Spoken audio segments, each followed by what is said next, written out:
사실 혈당 관리를 어렵게 하는 거는 괜찮겠지 하고 생각되는 음식들인 것 같습니다. 먼저 첫 번째는 과일입니다. 믹서기에 과일 때려 넣고 갈아 드시거나 말린 과일을 드시는 경우가 있습니다. 식이섬유나 수분 섭취를 못 하시게 되면서 식후의 혈당은 오히려 더 오르게 될 겁니다. 그리고 두 번째, 입니다. 양의탈을 쓴 늑대 같은 제품이라고 생각합니다. 실제로 많이 건강한 음식이란 이미지도 있고요. 하지만 혈당을 상승하는 거나 살찌는 것을 증폭시킬 수가 있습니다. 사실 더 큰 문제는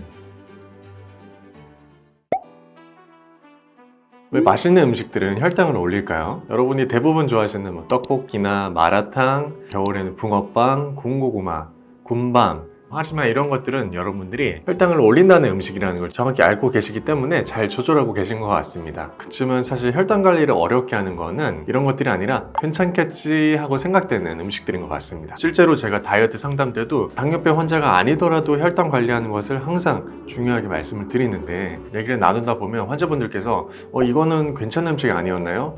라고 말씀 주시는 것 중에 실제로 혈당을 은근히 올리는 것들이 많았었습니다.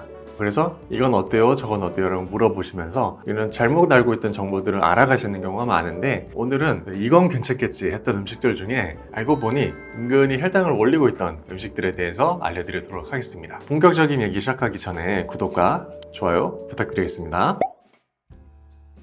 오늘은 5가지 음식을 선정해 보았는데요.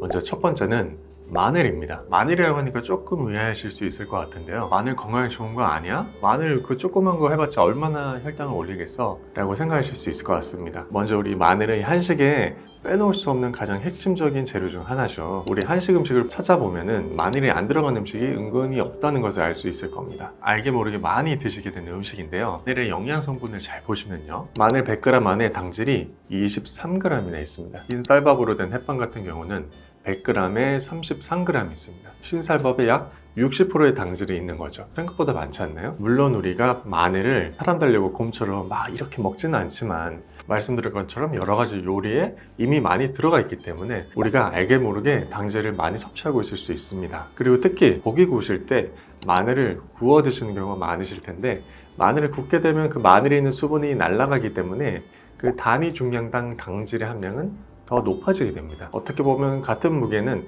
흰쌀밥보다 더 많은 당질량이 포함될 수도 있는 거죠. 마늘을 적정량 섭취할 수 있다면 너무 좋지만, 우리가 먹다 보면은 얼마나 먹었는지 알 수가 없는 거죠.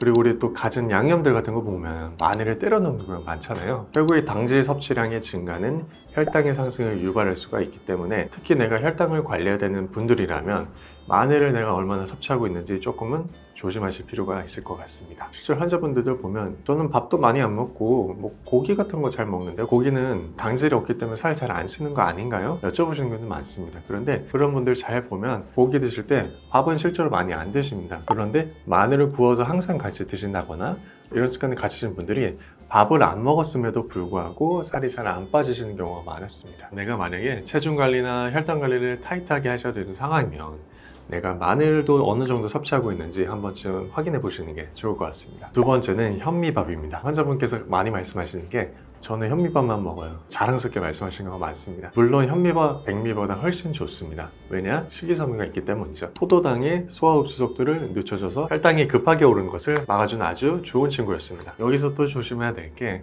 현미라고 해서 많이 드셔도 되는 건 아니라는 겁니다. 현미에도 절대적인 당질의 양은 흰쌀밥과 동일하기 때문이죠. 다만 현미가 백미에 비해서 식이섬유가 3에서 4g 정도 더 있다는 차이가 있습니다. 그리고 추가적으로 약간의 지방과 약간의 미네랄, 이런 것들이 더 많다는 겁니다. 실제로 GI 지수를 비교해 보면 백미 같은 경우는 한 70에서 73 정도가 되고, 현미 같은 경우는 55 내외로 나와 있습니다. 백미보다 확실히 낮은 수치죠. 하지만 아무리 현미가 이 GI 지수가 낮은 좋은 음식이라고 해도 어쨌건 절대적인 당질량은 꽤나 있는 식품이기 때문에 현미도 분명히 양에 대한 조절은 해주셔야 된다는 겁니다. 예를 들어 주식으로 밥을 드시는 분들이라면 당질을 하루에 100g 내외로 드시는 것을 많이 추천을 드리는데요. 현미도 마찬가지입니다. 건강하니까 많이 먹어도 되겠지 하고 당질을 200g 드셔도 된다는 건 절대 아니고요. 현미를 드시더라도 당질 100g 정도 기준에 맞춰 드시는 것을 추천드립니다. 그래서 제가 또 최근에 한국인은 밥심이다 라고 또 느낀 게 있었는데요. 환자분이 처음 오셨을 때 이 식습관을 보니 밥량이 되게 많으셨던 분입니다. 그래서 제가 앞으로 이 밥량을 좀 절반만 줄이시자 실제로 말씀을 드렸었는데,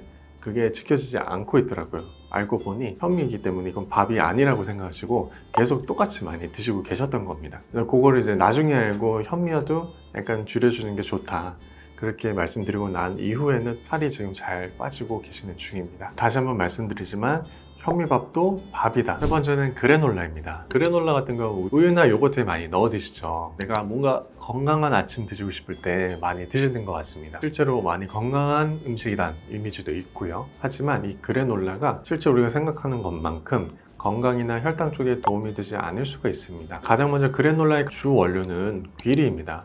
뉴욕타임즈에서 10대 슈퍼푸드로 선정할 만큼 아주 건강에 좋은 음식인데요. 아까 보신 현미랑 비교해 봤을 때 당질 수준은 더 낮고 식이섬유는 더 많고 단백질 지방도 더 많다. 오히려 영양적인 밸런스가 훨씬 좋은 것을 확인하실 수가 있습니다. 그래서 귀리가 너무 좋은 음식인 걸 딱 봐도 알겠는데 사실 그냥 먹기는 좀 어려운 음식입니다. 그래서 이것을 좀 쉽게 먹고 맛있게 조금 더 상품성을 곁들인 것이 그래놀라라고 생각하시면 되는데요. 가공하는 과정에서 꿀, 말린 과일, 약간의 인공 첨가물 같은 것이 들어가게 됩니다. 그렇게 되면서 영양 성분이 어떤 식으로 변하는지 한번 보겠습니다. 시중에 가장 많이 팔리는 그래놀라 중에 포스트 크랜베리 그래놀라를 한번 보겠습니다. 100g 중에 당질이 무려 79g이 됐습니다. 그 중에 당류가 22g입니다. 그리고 우리 아까 귀리에 있던 좋은 단백질 6g으로 많이 떨어졌습니다. 그리고 가장 중요한 식이섬유는 아예 없었습니다. 물론 이 그래놀라가 귀리가 주 원료인 건 맞지만 귀리를 통해 얻고자 하는 그 건강적 이점과 부합하는 음식인지는 조금은 다르게 생각하실 필요가 있을 것 같습니다. 저는 그래서 이 그래놀라는 양해탈을 쓴 늑대 같은 제품이라고 생각합니다. 그래서 저는 실제로 과자 같은 거라고 조금 생각을 하고 좀 덜 먹게 되고 꼭 영양 성분표를 보려고 합니다. 그래서 실제로 보면은 되게 놀라는 경우가 많습니다. 그래서 여러분 만약에 아침마다 우유나 요거트에 그래놀라 드셨던 분들, 귀리는 좋은 음식인 것은 확실하니까 조금 먹기 좋게 살짝 가공한 오트밀 형태의 제품을 드시는 것을 추천드립니다.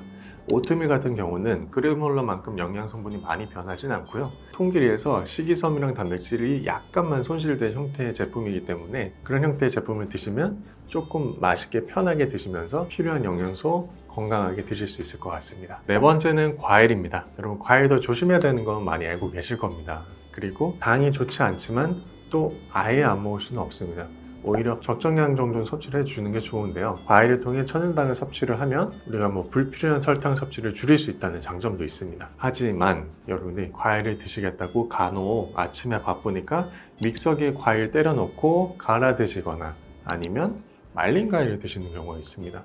이런 거는 좋지 않습니다. 말린 과일을 드시게 되면 식이섬유나 수분 섭취를 못 하시게 되면서 과일을 통해 얻을 수 있는 점들을 많이 잃게 되고 식후의 혈당은 오히려 더 오르게 될 겁니다. 댁에서도 과일을 갈아 드시게 되면 식이섬유가 파괴되기 때문에 문제인데 사실 더 큰 문제는 카페 같은 데입니다. 스무디나 우리 과일 주스 같은 거 있죠? 거기에는 과일을 가는 것 뿐만이 아니라 추가적인 시럽이 들어가는 거 많습니다.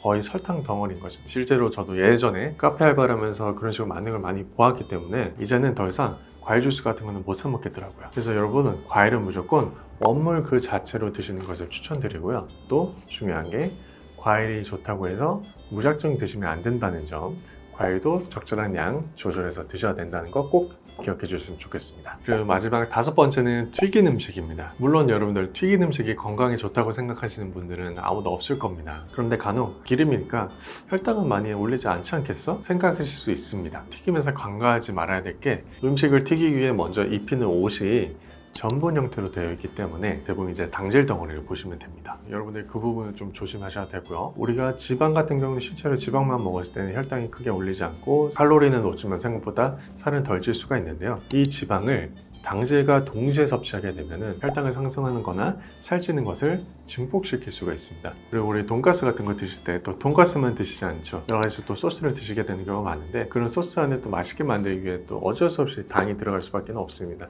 그렇기 때문에 혹시 오해하고 계시던 분 계시면 튀김도 조심해서 드셨으면 좋겠습니다. 그래서 오늘은 의외로 혈당을 올릴 수 있을 만한 음식에 대해 알아보았습니다. 조금 새로웠던 음식도 있으실 수 있고 이미 알고 계셨던 음식일 수도 있습니다. 하지만 사실 더 중요한 것은 여러분 혈당 관리는 지식보다 실천이 가장 중요한 것 같습니다. 오늘 알려드리는 5가지 음식들을 잘 실천해 보셨으면 좋겠고요. 오늘 내용이 도움이 되셨다면 구독과 좋아요, 알림 설정 부탁드리겠습니다. 그래서 주변에 혈당 관리로 고민하는 분들께 이 영상 널리 공유 부탁드리겠습니다. 그럼 저는 또 다음에 좋은 영상으로 찾아뵙겠습니다. 감사합니다.